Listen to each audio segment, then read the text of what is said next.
Hello there guys, you're listening to Ebird Online again, and I'm here with another review from Before the 90 Days, and this is Season 3, Episode 10, Treat Me Right, and this is part 2 of my reviews for this week. So today I'm going to be reviewing Benjamin and Akinyi, Caesar and Maria, and Avery and Omar. Thank you guys for all your comments and all your support, it's so much appreciated. If you haven't done so yet, please don't forget to subscribe to my channel for regular content, and don't forget to like the video. So I'm going to start out today with Caesar and Maria, and we meet Caesar in the airport and he's just returned from Mexico. And Caesar says, "I was so excited to meet her in person, and there was a problem with her ticket and she never showed up. The trip should have been paradise, but it just turned out to be horrible." And we can see he's trying to learn his lines without much success. "I'm devastated. I simply can't believe it. I'm devastated. I simply can't believe it. I'm devastated. I simply can't believe it. I'm devastated. I simply can't believe it."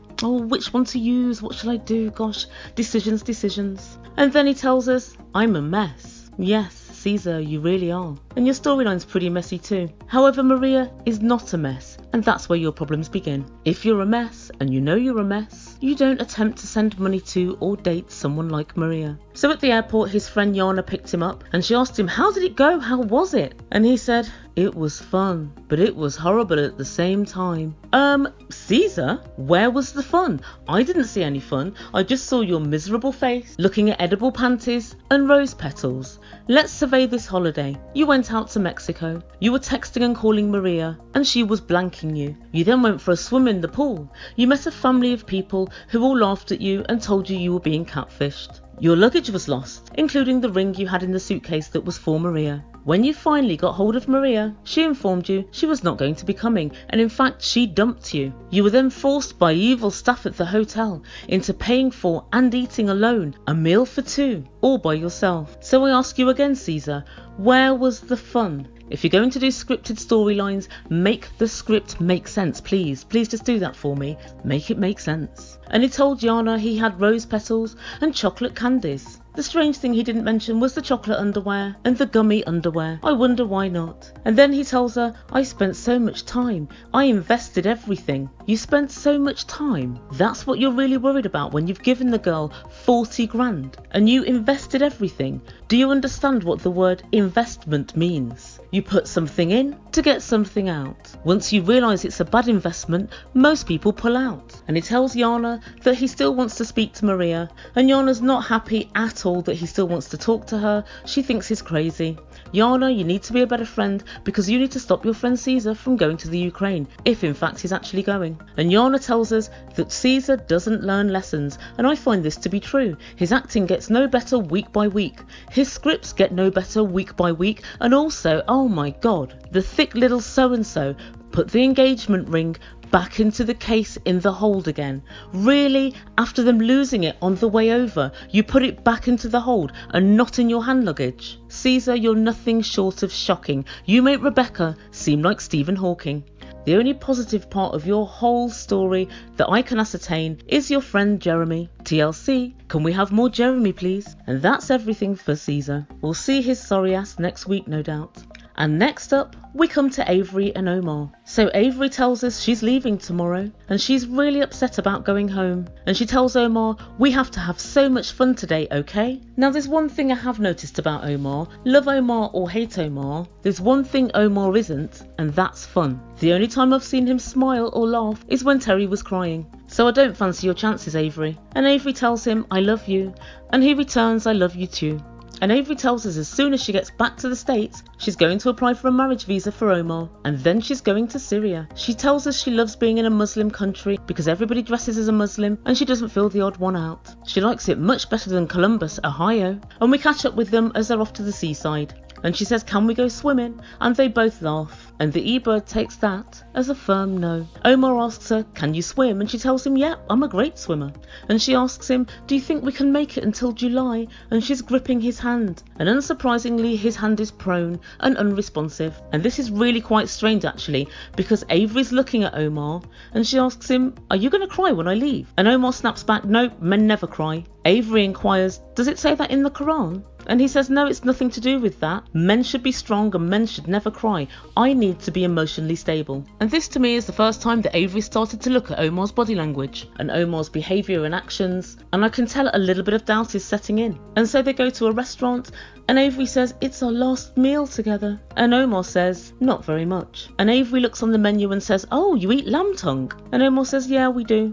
And he ordered halloumi cheese. I love cheese, says Avery. Hold your horses, Avery, because later in this episode, Omar's going to give you plenty of cheese when he tries to convince you that he's in love with you. Then Omar gets down to business and he asks Avery, what about the visa process? She tells him, I'll have more information later. When I speak to the lawyer, I'm going to know a lot more, but I think it's going to take about a year. And this proves to me that Avery lives in Cloud Cuckoo Land, because from everything that I've read thus far, it's going to take from 3 years to never. But Avery's got more on her mind. She looks at Omar and tells him that she doubts him. And she tells him, I want you to care more about me leaving than about this whole lawyer thing. And she tells him that she does have her doubts, but just 1%. And she tells him, I feel really upset, but you don't look upset at all. And he asks straight away, how do you know that? And he says he does feel sad, but he doesn't show it. And she disagrees. She says, no, he's acting like it's just any other day and that it's no big deal. And I don't want to be used. And she said there's always that 1% chance. And Avery, from the way that this conversation's going and the way it's quite drawn out and you're hammering it home, it sounds like you have more than 1% doubt to me. And I think to Omar as well, because he looks shaken and worried. He says he feels sad that she has a doubt. And so he decides on the spot that he now doesn't want a visa. And she said, but why? And he said, I don't want a visa anymore, so no one can accuse me of just marrying you for a green card. And it's just as well that he doesn't want one, because he'll very likely never ever be approved anyway. And he tries to convince Avery that he's heartbroken too. And he never lies. And when he says he never lies, he kind of said it in the style of, I did not have sex with that woman. That kind of he never lies. So let's look back over Omar's time on this show and see if he has lied. First up, he told Avery he was in America. He later confessed that in fact he was in Syria. So I call that lie number 1. He then also told Avery and Terry that everything was fine for the wedding and everything was sorted out. The following day he confessed that nothing was sorted and nothing was ready. And Ebird calls that lie number 2. And when Terry was crying about Avery moving to Syria to be with Omar, he said he's upset that Terry is sad. Really, Omar? Lie number 3. And when he told Avery at their wedding that he thinks she looks beautiful in her sackcloth, I got the feeling it wasn't quite the truth. Lie number 4, and that's just off the top of my head. Come on, Omar, you do lie. Everybody does. But no matter, because Avery says she's going to apply for the visa anyway. So Omar decides to step things up a gear. When Avery says, I'm going to miss you so much, straight away he said, I'm going to miss you so much. A straight copy, word for word. And very suddenly, unlike last week and the week before, even though they're in public, he sits right next to her and he puts his arm around her neck and shoulders and he starts comforting her. So what he was too shy to do in a hotel room last week, he's now doing in a public restaurant. He's having physical contact. He puts on the most sad face he can, but he also looks strangely detached. And I'm just waiting for him to say, I am so much happy I met you. Really, I am so much happy for all my life. Oh God, sorry, wrong liar. These guys must think we were rained down in the last shower. And I had quite a few comments last week with regard to the video I did on Omar's body language, and people were saying you don't understand the Muslim culture. And I've travelled extensively around many Muslim countries, and also I live in London, which is extremely multicultural. So I am aware there's cultural differences. There are cultural differences between us all, even sometimes if we're from the same country. So when you're reading body language, you have to base whatever you're saying on the same person's previous behaviour and body language. And it's very interesting this week that what everybody was saying Omar was unable to do, have physical contact in public, this week when it's really needed, he's very able to do it. Very interesting. Guys, let me know what you think. Do you think Omar's for real, or do you think he's playing a slick game? It's very interesting to me now that even Avery is starting to doubt him. Anyway, that's everything for this week. And finally, we're on to Benjamin and Akinyi. Bikini. So as you will remember, last week Akinyi got drunk on just one margarita, and we meet them back at Ben's Airbnb, and Akinyi's waking up with a hangover. She says she doesn't feel so good, and Ben greets her with a glass of water. Akinyi tells us she doesn't feel so good. Akinyi, do what the Ebird does and insist that it must be something you ate. If anybody questions you on this, just say, prove me wrong. Ben asks Akinyi, how much do you remember? And Akinyi lets him know she remembers having a drink and having some food, but nothing really. And Ben said he was disappointed and hurt that that she was intoxicated. I can understand him being a little bit disappointed, but hurt I think is a little bit strong. I think that's quite a strange choice of words. But he also says, I was disappointed that you were disagreeing with me. And again, a mini red flag is being raised. He tells us he doesn't know why she would drink herself to oblivion, but to be fair, if she did just get drunk on one drink, I can't really blame her. Maybe she was so excited at the thought of going to an expensive restaurant and being able to have a cocktail, a margarita, that she couldn't help herself but to have one. And not many people would think they were going to get that drunk on one drink. But don't worry, again, the Ebird can be of help. What you need, Akinyi, is practice. Get used to drinking just like I do. If you drink daily, you'll discover you'll build up a great tolerance, and suddenly you'll be able to have 15 margaritas and it won't even touch the sides. So Ben tells her that she's no longer allowed to drink alcohol, and I'm beginning to wonder if he's a control freak. If he is, he's quite ineffectual, as he doesn't know how to ask questions. He never seems to know what's going on with this bride price, this engagement, this wedding, so he's sort of a control-less control freak. Strange. And he tells Akinyi he only drinks occasionally, and she tells him she doesn't do it often, so stop making a big deal. Oh God, Ben, you just need to chill out. You're getting on my nerves. It's not fair. And really, Akinyi does just act like a child. She's 26, but she really does not act it. Akinyi, in this situation, all you do is quite simply apologise and say, don't worry, I won't do it again. They must have put more alcohol in than I gave credit for. End of. And Ben insists to the VT he loves her and he wants to propose. The Ebird's got a list of reasons why I think he shouldn't. Firstly, Akinyi doesn't like to tell Ben anything that's going on. She likes to surprise him at the last minute, and I think for a future relationship that's not going to bode well. Akinyi's also told us a couple of weeks ago she doesn't like to talk about her feelings, and if anything happens, she just closes down and she goes quiet. Again, not someone you want to begin a relationship with, especially when you have a child. Which brings me very neatly to number 3. She doesn't want to parent his son, she wants to be a friend. Although the way Akinyi is acting at the moment, it wouldn't surprise me if Grayson ends up parenting her. In at number 4, Akinyi tells Ben he must spend all of his money. No matter how much the bride price is, he has to afford it, even if he leaves himself broke. And that's no attitude to have towards somebody else, especially when they have a child and responsibilities. Number 5, Akinyi acts super childishly.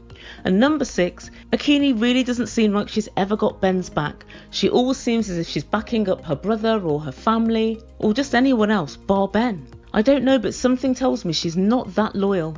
But however, on the plus side, Akinyi does have one skill. She continues to be the best person in all of Nairobi of getting blood out of a stone. Ben has no money, yet she continues to wring the last little drops out of his wallet, and today's no exception. She drags him off down to the market to buy 1 month's groceries for her and all of her family. And it's strange when they're in the shop because she's looking at him as if she has no love or no care for him. Maybe she's just hard of face. And I'd actually love to do body language on Akinyi, but she's really inscrutable and I just really can't get a read on her. It's almost like she's completely blank. And Ben's worrying again about the fact that he doesn't have much money for the bride price. Akinyi asserts again that the bride price is very important. And then she says she has a big secret. Bore off, Akinyi. What is your secret? Is the secret that you'll skin him down to the white meat for the bride price? No pun intended. But no, her secret is quite a doozy. She lets Ben know that as soon as he agrees and pays a bride price tomorrow, that he will not just be engaged to Akinyi, he will be married. She tells the VT she knows this is going to be a problem to Ben, and she didn't want to let him know because it would put him off. Ben is understandably very shocked, and he can't believe that Akinyi never told him. I can. Akinyi says, after you pay the bride price, I am traditionally going to be your wife. If all goes well tomorrow, you're going to be my husband, and I will be your wife for the rest of your life.